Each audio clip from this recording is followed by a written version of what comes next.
Page number 395 book 7। यह देखना हमारे युवाओं के लिए सबसे ज़रूरी टेस्ट में से एक है। उन्होंने जवाब दिया, ज़रूर।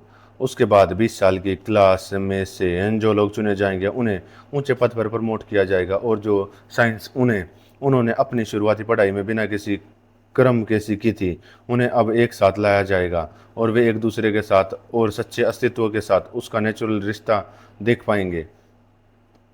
उन्होंने कहा, हाँ, यही एकमात्र ऐसा ज्ञान है जो हमेशा के लिए जड़ जमा लेता है। मैंने कहा, और ऐसे ज्ञान की क्षमता ही डायलेक्टिकल टैलेंट का सबसे बड़ा क्राइटेरिया है। समझने वाला दिमाग हमेशा डायलेक्टिकल होता है। उन्होंने कहा, मैं आपसे सहमत हूँ। मैंने कहा, ये वो बातें हैं जिन पर तुम्हें सोचना होगा, और तुम्हें यह समझ सबसे ज़्यादा है, और जो अपनी पढ़ाई में और अपनी मिलिट्री और दूसरी जिम्मेदारियों में सबसे सबसे पक्के हैं। जब वे 30 साल के हो जाएंगे तो तुम्हें उन्हें खास क्लास में से चुनना होगा और ऊंचे पद पर, ऊंचे सम्मान पर बैठाना होगा, और तुम्हें उन्हें समझने की कोशिश करके यह साबित करना होगा कि उनमें से कौन देखने और दूसरे इंद्रियों का इस्तेमाल छोड़कर सच के साथ रहकर पूरी तरह से जीने लायक है। और यहाँ मेरे दोस्त बहुत सावधानी बरतने की ज़रूरत है। इतनी सावधानी क्यों? मैंने पूछा। क्या आप यह नहीं कहते कि डायलेक्ट ने कितनी बड़ी बुराई पैदा कर दी है? क्या बुराई है? उसने कहा, कला के छात्र अराजकता से भरे हुए हैं। उन्होंने कहा, यह बिल्कुल सच है। क्या आपको लगता है कि उनके मामले में कुछ बहुत ही अननेचुरल या गलत है, या आप उनके लिए छूट देंगे? किस तरह से छूट दें? मैंने कहा, मैं चाहता हूं कि आप एक ऐसा मनगढ़ंत बेटे की कल्पना करें जो बहुत दौलत में पला बड़ा है। वह एक बड़े परिवार का सदस्य है, और उसके कई चापलूस हैं। और जब वह बड़ा होता है तो उसे पता चलता है कि उसके कहे हुए माता पिता उसके असली माता पिता नहीं हैं। लेकिन असली कौन है, यह वह नहीं जान पाता। क्या आप अंदाज़ा लगा सकते हैं कि वह अपने चापलूसों और अपने कहे हुए माता पिता के साथ कैसा बर्ताव करेगा? सबसे पहले उस समय जब उसे झूठे रिश्ते के बारे में पता नहीं होगा, और फिर जब उसे पता चलेगा, या मैं आपके लिए अंदाज़ा लगाऊं, यदि आप कृपा करके, तो मैं कहूँगा कि जब वह सच में अनजान होगा तो वह चापलूस करने वालों से ज़्यादा अपने पिता और अपनी माँ और अपने कहे जाने वाले रिश्तेदारों का आदर करेगा। ज़रूरत पड़ने पर वह उन्हें नज़रअंदाज करने या उनके खिलाफ कुछ करने या कहने के लिए कम तैयार होगा, और वह किसी भी जरूरी मामले में उनकी बात न मानने के लिए कम तैयार होगा। वह करेगा। लेकिन जब उसे पता चलेगा तो मुझे लगता है कि वह उनके लिए अपनी इज्जत कम कर देगा, और चापलूसी करने वालों के प्रति ज़्यादा वफादार हो जाएगा। उनका उस पर बहुत असर बढ़ जाएगा। अब वह उनके तरीक़ों से जिएगा और खुले आम उनके साथ मिलेगा, और जब तक कि वह बहुत अच्छे स्वभाव के ना हो, वह अपने कहे जाने वाले कामों के बारे में और परेशान नहीं होगा। माता पिता या अन्य रिश्तेदार, खैर यह सब बहुत मुमकिन है, लेकिन यह इमेज फिलोसफी के शिष्यों पर कैसे लागू होती है इस तरह? क्या आप जानते हैं कि न्याय और सम्मान के बारे में कुछ सिद्धांत हैं जो हमें बचपन में ही सिखाए गए थे, और उनके माता पिता के अधिकार में हम उन्हें मानते हुए और उनका सम्मान करते हुए बड़े हुए हैं? यह सच है। इसके उल्टे नियम और खुशी की आदतें भी हैं जो आत्मा को खुश करती हैं और आकर्षित करती हैं, लेकिन हम में से उन लोगों पर असर नहीं डालती जिन्हें सही की समझ है, और वे अपने पिताओं के नियमों को मानते और उनका सम्मान करते रहते हैं। सत्य है।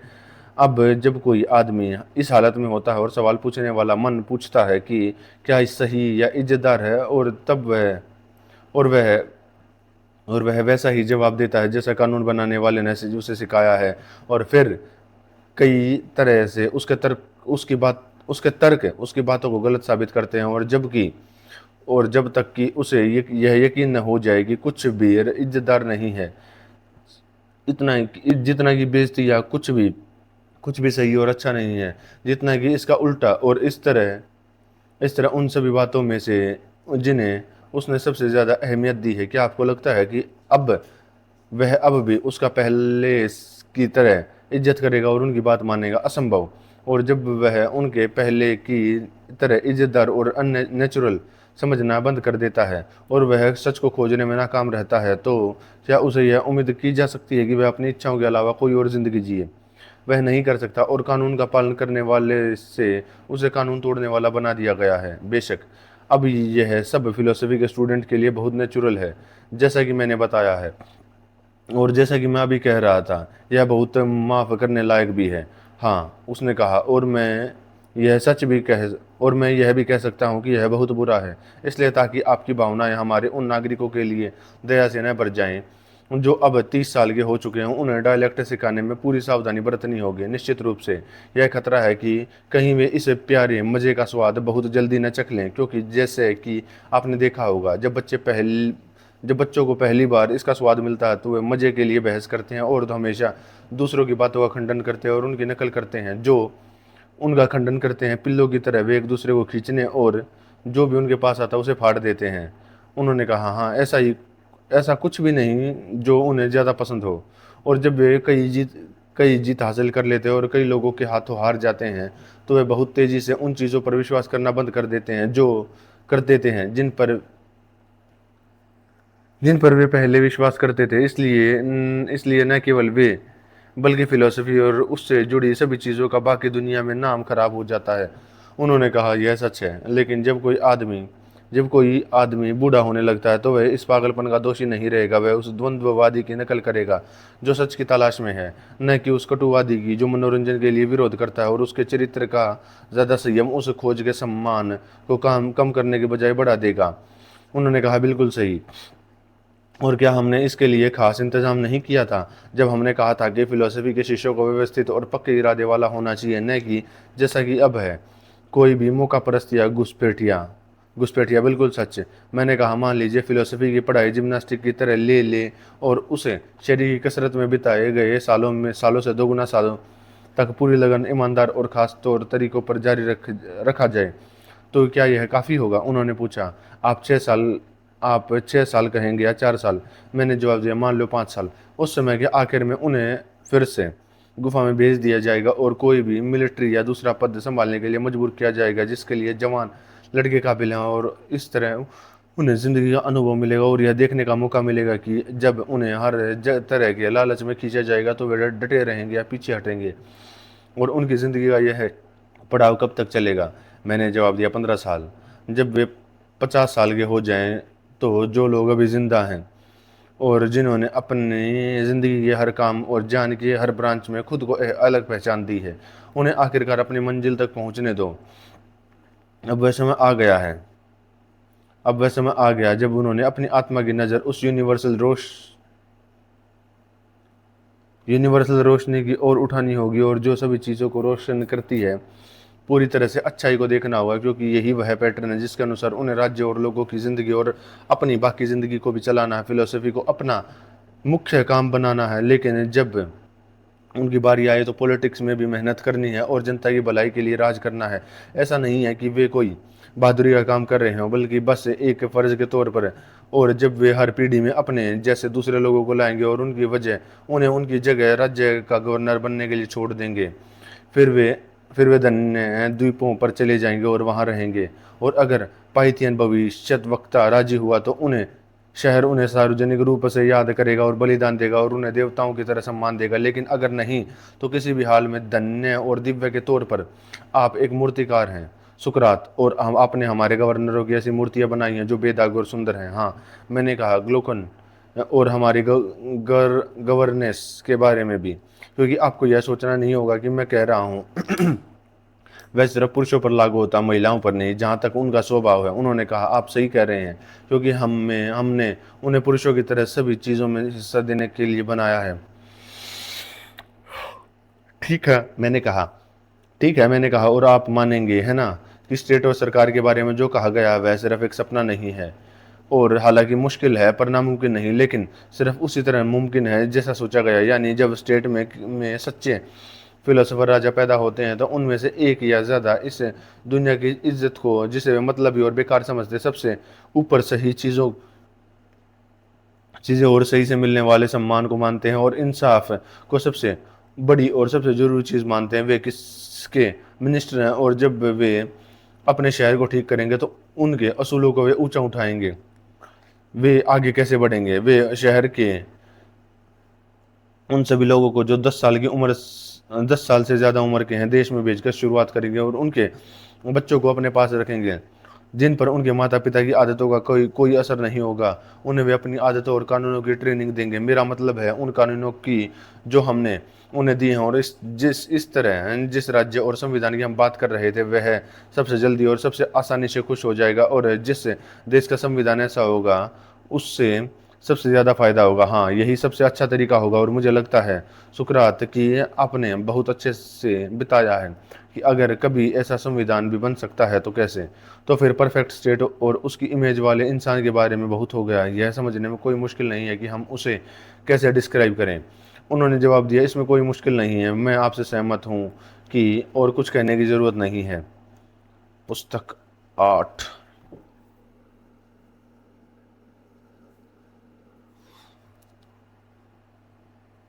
पुस्तक 8। इसलिए ग्लोकन हम इस नतीजे पर पहुंचे हैं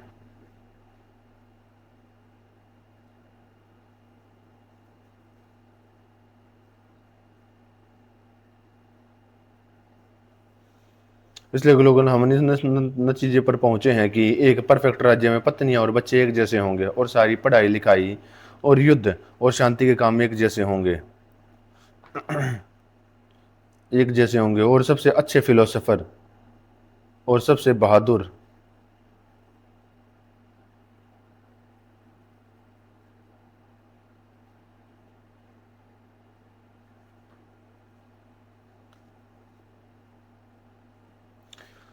सबसे अच्छे फिलोसोफर और सबसे बहादुर योद्धा उनके राजा होंगे। परफेक्ट राज्य में पत्नी और बच्चे एक जैसे होंगे, सारी पढ़ाई ओके एक जैसे होंगे, और सबसे अच्छे फिलोसोफर सबसे अच्छे बहादुर योद्धा उनके राजा होंगे। ग्लोकन ने जवाब दिया, यह बात मान ली गई है। मैंने कहा, और हमने यह भी माना है कि जब गवर्नर खुद अपॉइंट होंगे तो वे अपने सैनिकों को ऐसे घरों में रखेंगे जिनके बारे में हम बता रहे थे, जो सभी के लिए कॉमन होंगे और जिनमें कुछ भी प्राइवेट या पर्सनल नहीं होगा। उनकी प्रॉपर्टी के बारे में आपको याद है कि हम किस बात पर सहमत हुए थे? हाँ, मुझे याद है कि किसी के पास इंसानों की आम चीज़ों में से कुछ भी नहीं होना था। उन्हें योद्धा, खिलाड़ी और रखवाले बनना था, जिन्हें दूसरे नागरिकों से सालाना पेमेंट के बदले सिर्फ अपना गुजारा भत्ता लेना था, और उन्हें अपना और पूरे राज्य का ध्यान रखना था। मैंने कहा, सही है। और जब हमारे काम का यह बंटवारा पूरा हो गया तो आइए हम उस पॉइंट को ढूंढें जहां से हम भटक गए थे, ताकि हम पुराने रास्ते पर लौट सकें। वापस आने में कोई मुश्किल नहीं है। आपने आपने तब भी और अब भी कहा था कि अपने आपने स्टेट के बारे में बताना पूरा कर लिया है। आपने कहा था कि ऐसा स्टेट जो आदमी और इसके हिसाब से चलता है वह अच्छा है। हालांकि जैसा कि अब लगता है कि आपके पास स्टेट और इंसान दोनों के बारे में बताने के लिए और भी अच्छी बातें थी। और आपने आगे कहा कि अगर यह असली रूप है तो बाकी सब झूठे हैं, और झूठे रूपों के बारे में जैसा मुझे याद है आपने खुद कहा था कि 4 मुख्य रूप थे। उनकी कमियां और उनसे मिलते जुलते लोगों की कमियां जांचने लायक थी। जब हमने सभी लोगों को देख लिया और आखिर में इस बात पर सहमत हो गए कि उनमें से कौन सा सबसे अच्छा और कौन सा सबसे बुरा है, तो हमें यह सोचना था कि क्या सबसे अच्छा सबसे खुश और सबसे बुरा सबसे दुखी नहीं है। मैंने आपसे पूछा था कि सरकार के वे चारों रूप क्या थे जिनके बारे में आपने बात की थी, और फिर पोलेमार्चस और एडिमेंटस ने अपनी बात रखी और आपने फिर से शुरू कर दी किया, और उस जगह पर पहुंच गए जहां हम अब पहुंचे हैं। उस जगह पर पहुंच गए जहां हम अब पहुंचे हैं।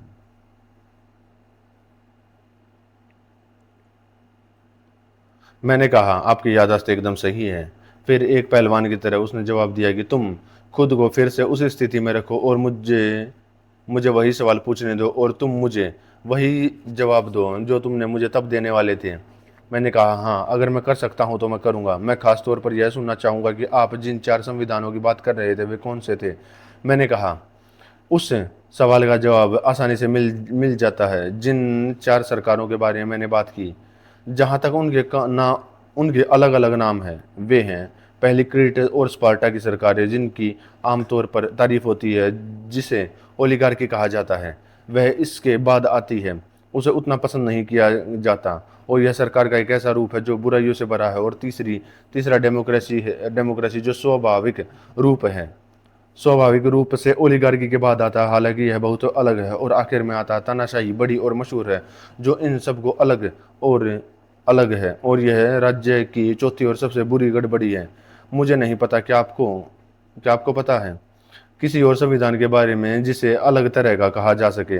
लॉर्डशिप या रियासतें जिन्हें खरीदा और बेचा जाता और सरकार के कुछ और बी- बीच के रूप हैं, लेकिन ये आम नहीं और हेलेंस और बर्बर लोगों में समान रूप से पाए जा सकते हैं। उन्होंने जवाब दिया, हाँ, हम निश्चित रूप से उनके बीच मौजूद कई अजीब तरह की सरकारों के बारे में सुनते हैं। मैंने कहा, क्या आप जानते हैं कि सरकारें भी इंसानों के स्वभाव के हिसाब से बदलती हैं और एक सरकार भी उतनी ही होनी चाहिए जितने दूसरी सरकारें, क्योंकि हम यह नहीं मान सकते कि राज्य ओक और चट्टान से बने हैं, न उनमें मौजूद इंसानी स्वभाव से, और जो एक तरह से तराजू को घुमाते हैं और दूसरी चीज़ों को अपने जैसा बनाते हैं। उन्होंने कहा, हाँ, राज्य वैसे ही हैं जैसे लोग हैं, वे इंसानी चरित्र से बनते हैं। और अगर राज्यों के संविधान 5 हैं, तो क्या हर व्यक्ति के मन की सोच भी 5 होगी? निश्चित रूप से। जो अमीर लोगों के सामने जवाब देता है और जिससे हम सही मायने में न्यायप्रिय और अच्छा कहते हैं, जिसके बारे में हम पहले ही बता चुके हैं, हमारे पास है। तो चलिए अब हम घटिया घटिया किस्म के लोगों के बारे में बताते हैं, जो झगड़ालू और महत्वाकांक्षी होते हैं, जो स्पार्टन पॉलिटिक्स के हिसाब से चलते हैं और साथ ही अमीरों के हिसाब से चलने वाले डेमोक्रेटिक और तानाशाह भी। आइए हम सबसे ज़्यादा इंसाफ करने वालों को सबसे ज़्यादा नाइंसाफ़ी करने वालों के साथ रखें, और जब हम उन्हें देखेंगे तो हम उस इंसान की खुशी या नाखुशी की तुलना कर पाएंगे जो पूरी तरह से इंसाफ या पूरी तरह से नाइंसाफ़ी की ज़िंदगी जीता है। तब जांच पूरी हो जाएगी और हम जान पाएंगे कि हमें अन्याय का पीछा करना चाहिए, जैसा कि थ्रेसी मेकर्स ने सलाह दी थी, या तर्क के नतीजों के अनुसार न्याय को प्राथमिकता देनी चाहिए। उन्होंने जवाब दिया, ज़रूर, हमें वही करना होगा जो आप कहते हैं। क्या हम अपने पुराने प्लान को फॉलो करें, जिससे हमने साफ साफ समझने के लिए अपनाया था, और पहले स्टेट को लिया था और फिर इंडिविजुअल को, और शुरुआत ओनर गवर्नमेंट से की जाए? मुझे टाइमोक्रेसी या शायद ट्राइमार्की के अलावा ऐसी गवर्नमेंट का कोई और नाम नहीं पता। हम इंडिविजुअल के ऐसे ही करेक्टर की तुलना इससे करेंगे और इसके बाद ओलिगार्की और ओलिगार्किकल आदमी पर विचार करेंगे, फिर हम डेमोक्रेसी और डेमोक्रेटिक आदमी पर अपना ध्यान देंगे, और आखिर में हम जाकर जुल्म के शहर को देखेंगे और एक बार फिर जुल्म करने वालों की आत्मा में झांकेंगे और एक संतोषजनक फैसले पर पहुंचने की कोशिश करेंगे। मामले को देखने और जज करने का यह तरीका बहुत सही रहेगा। तो मैंने कहा, सबसे पहले हम यह पता लगाते हैं कि टाइमोक्रेसी, सम्मान की सरकार, एरिस्टोक्रेसी, सबसे अच्छे लोगों की सरकार, कैसे बनती है। साफ है, सभी राजनीतिक बदलाव असल में शासन करने वाली ताकत के बंटवारे से शुरू होते हैं। एक सरकार जो एकजुट है, चाहे वह कितनी भी छोटी क्यों ना हो, उसे हिलाया नहीं जा सकता। उन्होंने कहा, बिल्कुल सही।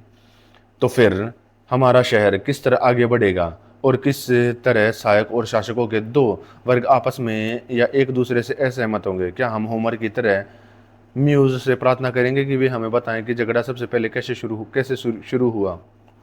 क्या हम उनकी कल्पना करें वे गंभीर मजाक उड़ा रहे थे हैं, हमारे साथ ऐसा खेल रहे हैं जैसा हम बच्चे हों और हमसे बड़े दुखद अंदाज की बात कर रहे हैं, या यकीन दिला रहे हैं कि वे सच में ऐसा कर रहे हैं? वे हमसे बात कैसे करेंगे इस तरह? इससे एक है शहर जो इस तरह से बना है उसे हिलाना मुश्किल है, लेकिन यह देखते हुए कि हर चीज़ जिसकी शुरुआत होती है उसका अंत भी होता है, यहाँ तक कि तुम्हारे जैसा ढांचा भी हमेशा नहीं रहेगा, बल्कि समय के साथ ख़त्म हो जाएगा। और यही ख़त्म होना है धरती पर उगने वाले पौधों में और धरती की सतह पर चलने वाले जानवरों में। आत्मा और शरीर की फर्टिलिटी और स्टेरिलिटी तब होती है जब हर एक के सर्कल के घेरे पूरे हो जाते हैं, जो कम समय के लिए, कम जगह में और लंबे समय तक रहने वाले में लंबे समय में होते हैं।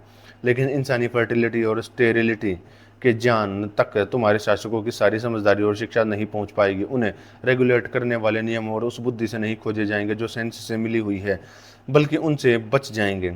और वे दुनिया में तब बच्चे लाएंगे जब उन्हें नहीं लाना चाहिए। अब जो दिव्य जन्म का है, उसका एक समय होता है जो एक परफेक्ट नंबर यानी एक साइक्लिकल नंबर जैसे 6 जो अपने डिवाइडर 1 2 3 के जोड़ के बराबर होता है, ताकि जब 6 से दिखाया गया सर्कल या समय पूरा हो जाए तो कम समय या 1 2 3 द्वारा दर्शाए गए गुणन भी पूरे हो जाते हैं।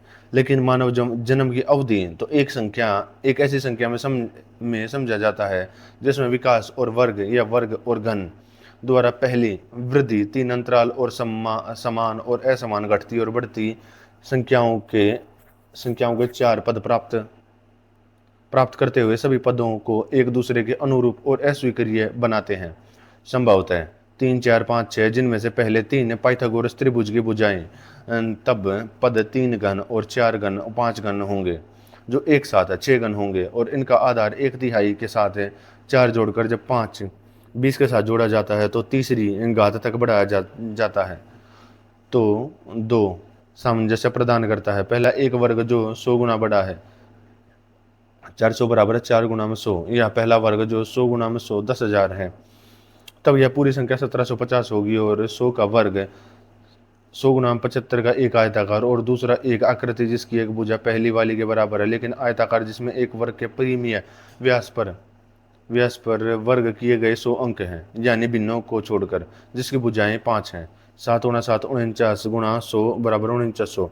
उनमें से हर एक में कम है पूर्ण वर्ग से जिसमें भिन्न शामिल हैं देखें 50 या उसमें कम या अपरिमेय व्यास पर वर्ग किए गए 2 अंकों से मिलकर यदि 100 अंश के अन्य स्पष्टीकरण के लिए परिचय देखें। अपरिमेय व्यास वाले 2 पूर्ण वर्ग एक वर्ग का जिसकी भुजा 5 50 50 100 है और 3 के 100 क्यूब 27 गुना 2700 प्लस 4900 8000। यह नंबर एक जियोमेट्रिकल फिगर दिखाता है जिसके जन्मों के अच्छे और बुरे पर कंट्रोल होता है क्योंकि जब आपके गार्जियन जन्मों के नियम से अनजान होते हैं और दूल्हा दुल्हन को बेमौसम मिलाते हैं तो बच्चे अच्छे किस्मत वाले नहीं होंगे। जब आपके गार्जियन मिलाते हैं तो बच्चे किस्मत करना और भले ही अच्छे किस्मत वाले नहीं होंगे और भले ही उनमें से सिर्फ सबसे अच्छे को उनके पहले के लोग अपॉइंट करेंगे फिर भी वे अपने पिता की जगह लेने के लिए लायक नहीं होंगे। जब वे गार्जियन के तौर पर पावर में आएंगे तो वे जल्द ही हम म्यूज़ की देखभाल करने में फैल पाएंगे। सबसे पहले म्यूज़िक को कम आंक कर यह लापरवाही जल्दी जिम्नास्टिक तक फैल जाएगी। इसलिए आपके राज्य में जवान कम संस्कारी होंगे।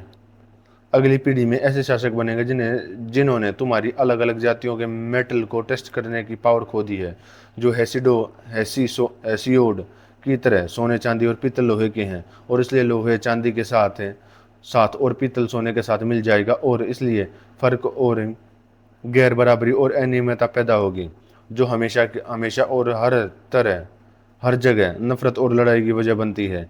म्यूज़ इससे वह जड़ मानते हैं जिससे झगड़ा शुरू होता है चाहे वह कहीं भी पैदा हुआ हो और यही उनका हमें जवाब है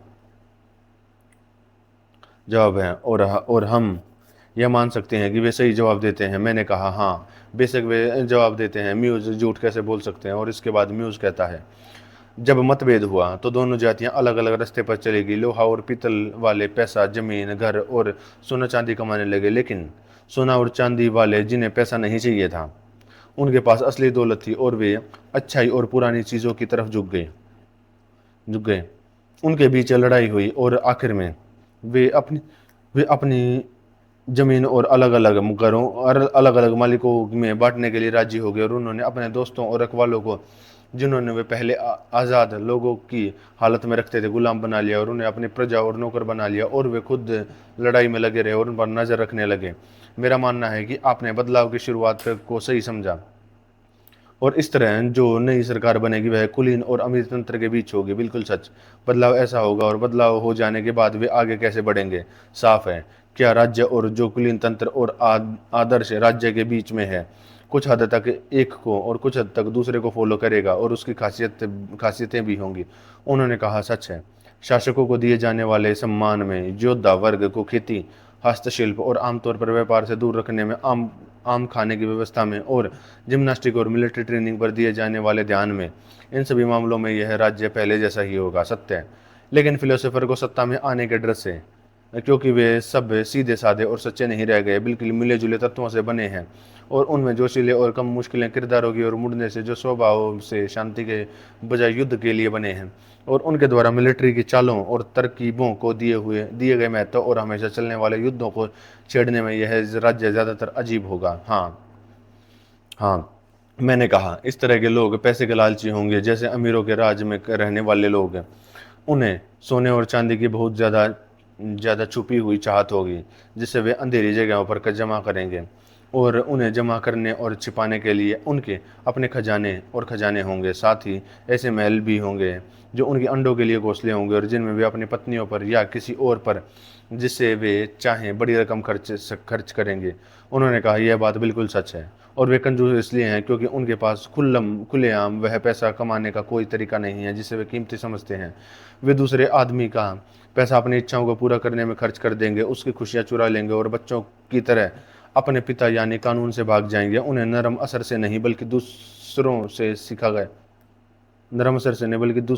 गया है, जबरदस्ती, क्योंकि उन्होंने उसे नज़रअंदाज किया है और सच्ची म्यूज़ है, तर्क और फिलोसफी की साथी है। उन्होंने म्यूज़िक से ज़्यादा जिम्नास्टिक को सम्मान दिया है। उन्होंने कहा, बेशक आप जिस तरह की सरकार के बारे में बता रहे हैं वह अच्छाई और बुराई का मिश्रण है। मैंने कहा, क्यों, इसमें मिलावट है, लेकिन एक चीज़ और सिर्फ एक चीज़ ज़्यादा देखी जाती है, झगड़े और बड़ी इच्छा की भावना भावना और ये सब जोशीले हिस्से हिस्से के ज़्यादा होने की वजह से हैं। उन्होंने कहा, पक्का, इस राज्य की शुरुआत और उसका चरित्र ऐसा ही है जिसके बारे में सिर्फ आउटलाइन में बताया गया है और इसे और बेहतर तरीके से बनाने की ज़रूरत नहीं थी, क्योंकि सबसे सही और सबसे गलत का टाइप दिखाने के लिए एक स्केच ही काफ़ी है और सभी राज्यों और सभी लोगों के चरित्र को समझने और उनमें से किसी को भी छोड़े बिना एक कभी न ख़त्म होने वाला काम होगा। उन्होंने जवाब दिया, बिल्कुल सही। अब इस तरह की सरकार के बनाने बारे में इंसान क्या जवाब देता है, यह कैसे बनी और यह कैसी है? एडिमिंटस ने कहा, मुझे लगता है कि झगड़े की जो भावना उसकी खासियत है उसमें वह हमारे दोस्त ग्लोकन जैसा ही है। मैंने कहा, शायद वह उस एक बात में उनके जैसा हो, लेकिन कुछ और बातें भी हैं जिनमें वह बहुत अलग है। किन मामलों में? उनमें खुद को जितना ज़्यादा दिखाना और कम पढ़ा लिखा होना चाहिए और फिर भी वह संस्कृति का दोष होना चाहिए और उसे अच्छा सुनना चाहिए लेकिन बोलना नहीं चाहिए। ऐसा इंसान गुलामों के साथ बुरा बर्ताव कर सकता है जबकि पढ़ा लिखा आदमी ऐसा नहीं कर सकता, और वह आज़ाद लोगों के साथ अच्छा बर्ताव करेगा और अधिकारियों का बहुत ज़्यादा कहना मानने वाला होगा। वह ताकत और सम्मान का प्रेमी होगा। वह शासक होने का दावा इसलिए नहीं करेगा कि वह अच्छा बोलता है या ऐसी वजह से नहीं, बल्कि इसलिए करेगा क्योंकि वह एक सैनिक है और जिसने हथियारों के करतब दिखाए हैं उसे जिम्नास्टिक और शिकार का भी शौक होगा। हाँ, यह एक तरह का कैरेक्टर है जो टाइमोक्रेसी को जवाब देता है।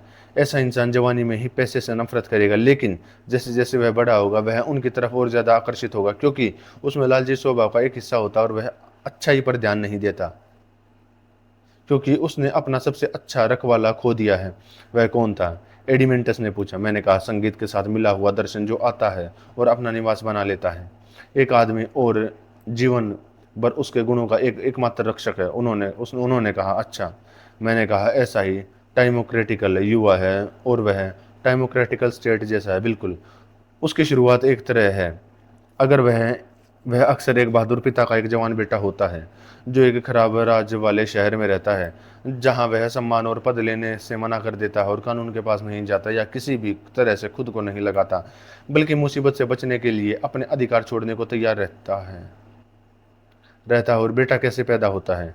बेटे का कैरेक्टर तब डेवलप होना शुरू होता है जब वह अपनी माँ को शिकायत करते हुए सुनता है कि उसके पति की सरकार में कोई जगह नहीं है, जिसका नतीजा यह होता है कि दूसरी औरतों के बीच उसकी कोई जगह नहीं है। इसके अलावा जब वह देखती है कि उसका पति पैसे के लिए ज़्यादा उत्सुक नहीं है और कोर्ट या असेंबली में लड़ने और शिकायत करने के बजाय जो कुछ भी उसके साथ होता है उसे चुपचाप सह लेता है, और जब वह देखती है कि उसका पति हमेशा अपने बारे में ही सोचता रहता है जबकि वह उसके साथ बहुत बेपरवाही से पेश आता है, तो वह चिढ़ जाती है और अपने बेटे को कहती है कि उसके पिता आधे मर्द हैं और बहुत आराम से रहने वाले हैं।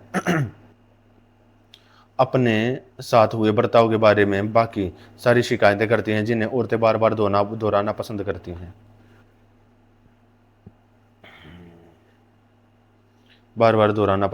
हाँ, एडिमिंटस ने कहा, वे हमें बहुत सारी शिकायतें देते हैं। उनकी शिकायतें भी बिल्कुल उनकी तरह ही होती हैं।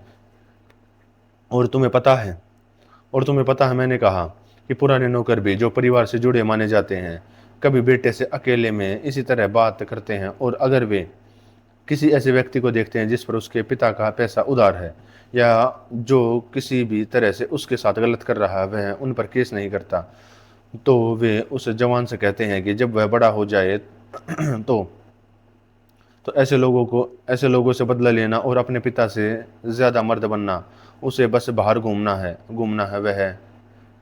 वह वही सब सुनता है और देखता है। जो लोग शहर में अपना काम करते हैं उन्हें बेवकूफ़ कहा जाता है और उन्हें कोई इज्जत नहीं करता, जबकि काम में दखल देने वालों की इज्जत की जाती है और उनकी तारीफ़ की जाती है। नतीजा यह होता है कि जवान आदमी ये सब बातें सुनकर और देखकर, अपने पिता की बातें भी सुनकर और उनके जीने के तरीके को करीब से देखकर और उनकी और दूसरों की तुलना करके उल्टी राह पर चला जाता है, जबकि उसका पिता उसकी आत्मा में समझदारी को सींच रहा है और उसे पोषित कर रहा है।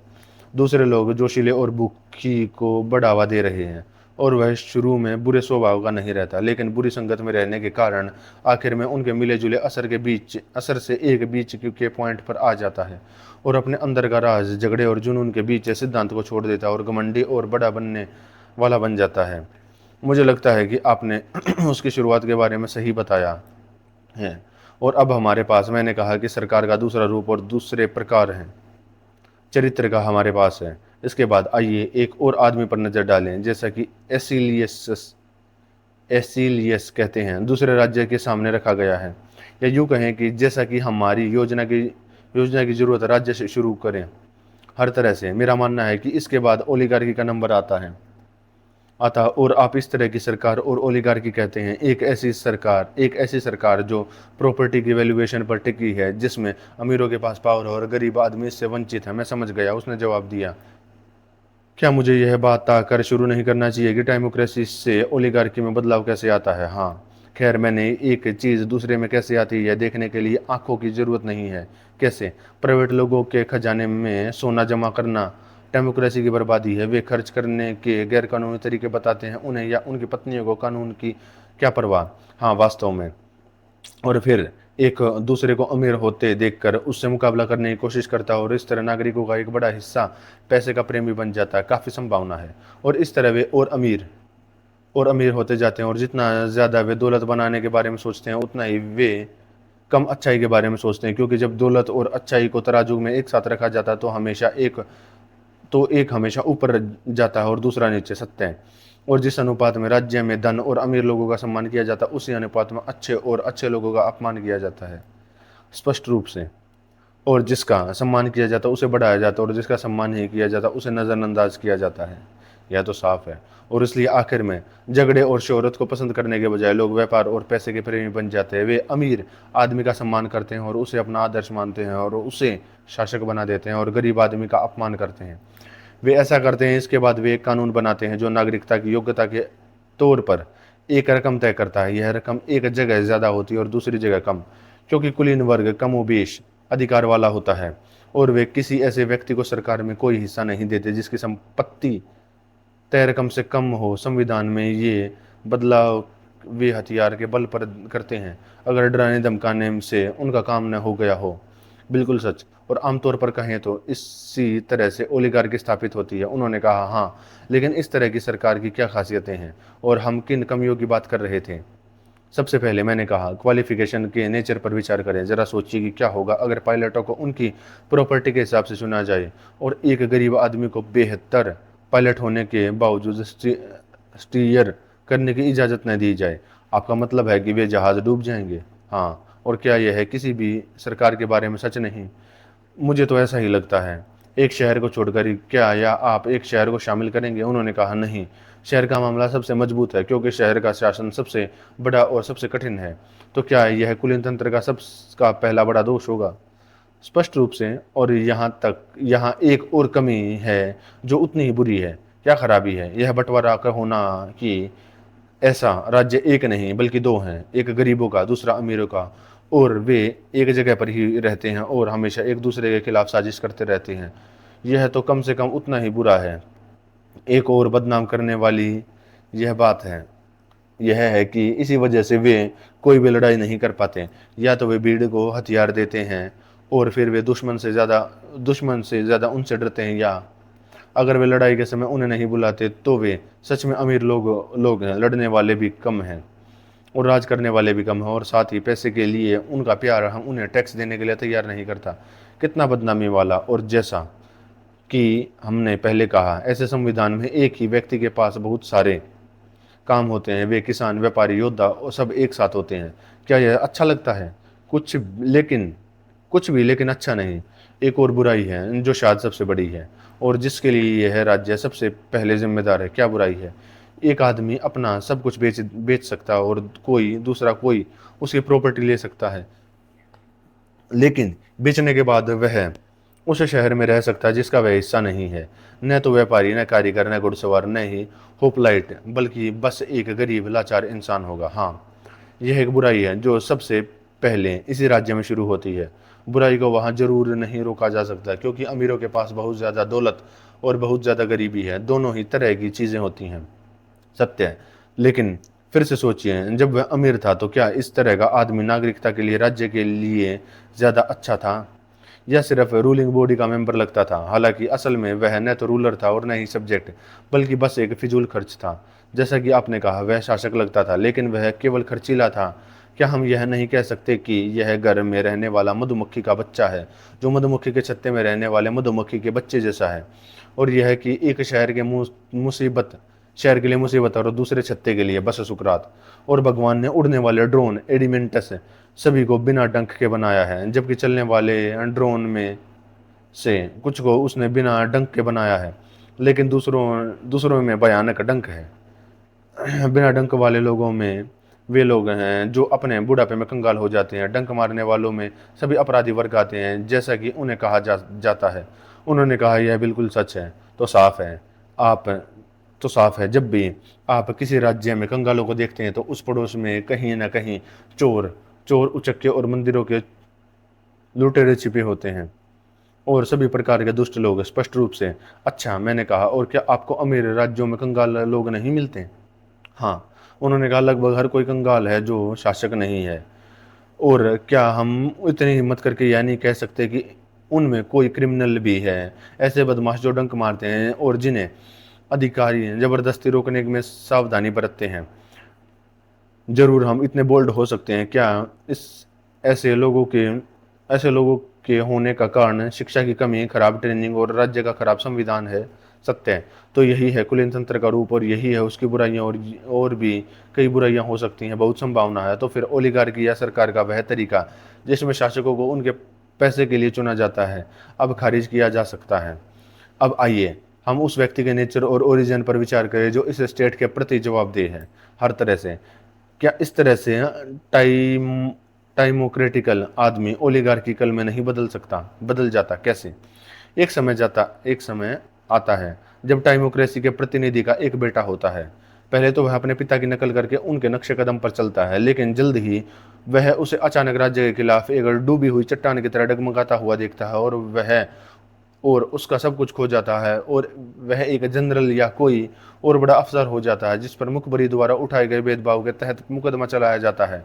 या तो उसे मौत के घाट उतार दिया जाता है, या देश से निकाल दिया जाता है, या एक नागरिक के खास अधिकारों से वंचित कर दिया जाता है और उसकी सारी संपत्ति छीन ली जाती है।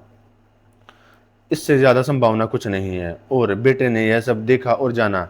वह एक बर्बाद आदमी है, और उसके ड्रेस ने उसे अपने सीने में एम्बिशन और पैशन के सबसे पहले हटाना सिखा दिया है। गरीबी से परेशान होकर वह पैसा कमाने लगता है और कंजूसी सेविंग्स की कड़ी मेहनत से एक बड़ी दौलत बना लेता है। क्या ऐसा इंसान खाली सिंहासन पर कामुक और लालची इंसान को बैठाकर उसे अपने अंदर के महान राजा की भूमिका निभाने नहीं देगा, जैसे मुकुट, चेन और तलवार पहनी गई हो? उन्होंने जवाब दिया, बिल्कुल सच। और जब वह समझ और आत्मा को उनके राजा के दोनों ओर आज्ञाकारी ढंग से जमीन पर बैठा देता है और उन्हें अपनी जगह जानना सिखा देता है, तो वह एक को सिर्फ यह सोचने पर मजबूर करता है कि छोटी रकम को कैसे बड़ी रकम में बदला जा सकता है, और दूसरे को दौलत और अमीर लोगों के अलावा किसी और चीज़ की पूजा और तारीफ करने या दौलत कमाने और उसे पाने के तरीके जैसे किसी भी चीज़ के लिए बड़ा बनने की इजाज़त नहीं देता। उन्होंने कहा कि सभी बदलावों में से कोई भी बदलाव इतना इतना तेज या पक्का नहीं होता जितना कि महत्वाकांक्षी युवा या लालची युवाएं बदलना और लालची, जैसा कि मैंने कहा, अल्पतंत्रीय छात्र है।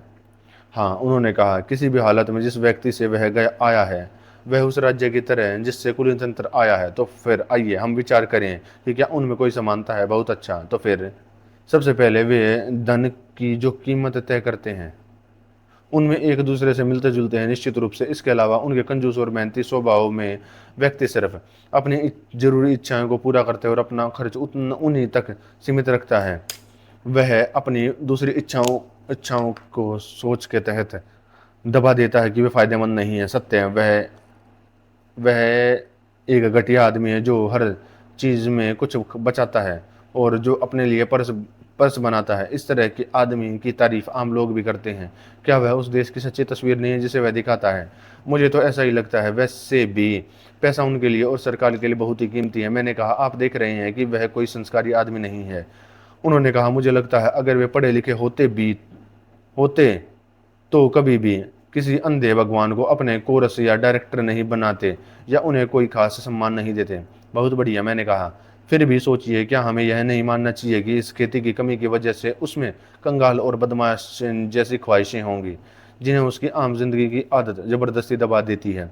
सत्य है। क्या आप जानते हैं कि अगर आप उसकी बदमाशी का पता लगाना चाहते हैं तो आपको कहाँ देखना होगा? मुझे कहाँ देखना चाहिए? आपको उसे वहाँ देखना चाहिए जो उसे बेईमानी करने का कोई बड़ा मौका मिले, जैसे किसी अनाथ की देखभाल करना। हाँ, यह तब साफ हो जाएगा कि अपने आम कामों में जिसने उसे ईमानदारी का नाम लिया है वह अपनी बुरी इच्छाओं को एक जबरदस्ती के गुण से दबाता है। उन्हें यह नहीं देखता कि वे गलत हैं या उन्हें तर्क से काबू में नहीं करता, बल्कि जरूरत और डर से उन्हें काबू में करता है और क्योंकि वह अपनी चीज़ों के लिए कांपता है सुनिश्चित होना। हाँ बिल्कुल मेरे प्यारे दोस्त, लेकिन आप देखेंगे कि ड्रोन की नेचुरल इच्छाएं उसमें भी आमतौर पर मौजूद होती हैं जब भी उसे अपनी चीज़ें खर्च करनी पड़ती हैं। हाँ, और वे उनमें भी मजबूत होंगे। तब आदमी खुद से लड़ेगा। वह एक नहीं बल्कि दो आदमी होगा, लेकिन आमतौर पर उसकी अच्छी इच्छाएं उसकी कमजोर इच्छाओं पर हावी होती हुई पाई जाएंगी।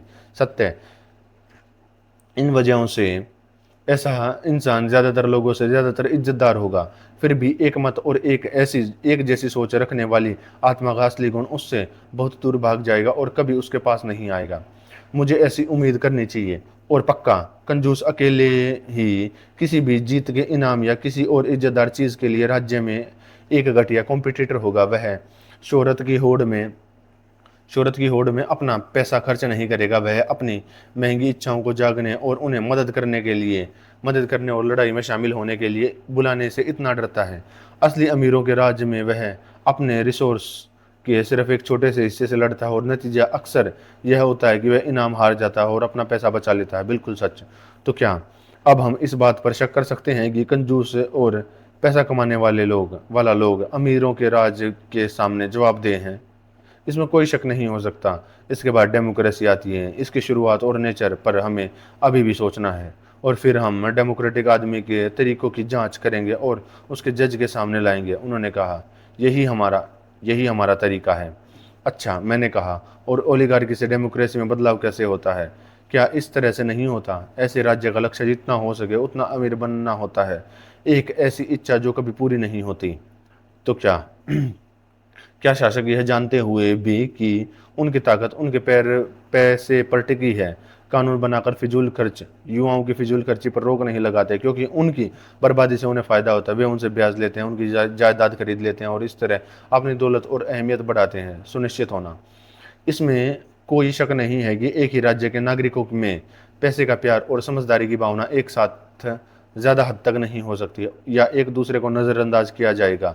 एक बात तो साफ है। और क्या अमीर देशों में लापरवाही यह बात तो साफ है। और क्या अमीर देशों में लापरवाही और फिजूल खर्ची के आम फैलाव की वजह से अच्छे खानदान के लोग अक्सर भिखारी बन गए हैं? हाँ, अक्सर। और फिर भी वे शहर में ही रहते हैं। वे वही हैं, हमला करने के लिए तैयार और पूरी तरह से हथियारों से लैस, और उनमें से कुछ पर पैसे उधार हैं, कुछ ने अपनी नागरिकता खो दी है, एक तीसरा वर्ग दोनों मुश्किलों में है और वे उन लोगों से नफरत करते हैं, उनके खिलाफ साजिश करते हैं और उनके पास उनकी संपत्ति और बाकी सभी के खिलाफ और क्रांति के लिए उत्सुक हैं। पर सच यह सच है। दूसरी तरफ बिजनेस करने वाले लोग चलते चलते झुक जाते हैं और जिन्हें वे पहले ही बर्बाद कर चुके हैं उन्हें देखने का नाटक भी नहीं करते। वे अपना डंक यानी अपना पैसा किसी ऐसे ओवर में लगा देते हैं जो उससे सावधान नहीं रहता, और माता पिता की रकम को कोई कई गुना बढ़ाकर बच्चों के परिवार में बदल देता है, और इस तरह वे राज्य में गरीब और कंगाल लोग को भर देते हैं। उन्होंने कहा, हाँ, उनमें बहुत सारे हैं, यह निश्चित है। बुराई आग की तरह भड़कती है, और वे इसे न तो किसी आदमी के अपनी संपत्ति के इस्तेमाल पर रोक लगा कर, न ही किसी और उपाय से बुझा सकते हैं। क्या अन्य एक एक जो अगला सबसे अच्छा, और जिसका फ़ायदा यह है कि यह नागरिकों को अपने करैक्टर पर ध्यान देने के लिए मजबूर करता है। एक आम नियम होना चाहिए कि हर कोई अपनी मर्जी से अपने रिस्क पर कॉन्ट्रैक्ट करेगा, और इस तरह का स्कैंडल वाला पैसा कम होगा, और जिन बुराइयों की हम बात कर रहे थे वे राज्य में बहुत कम हो जाएंगी।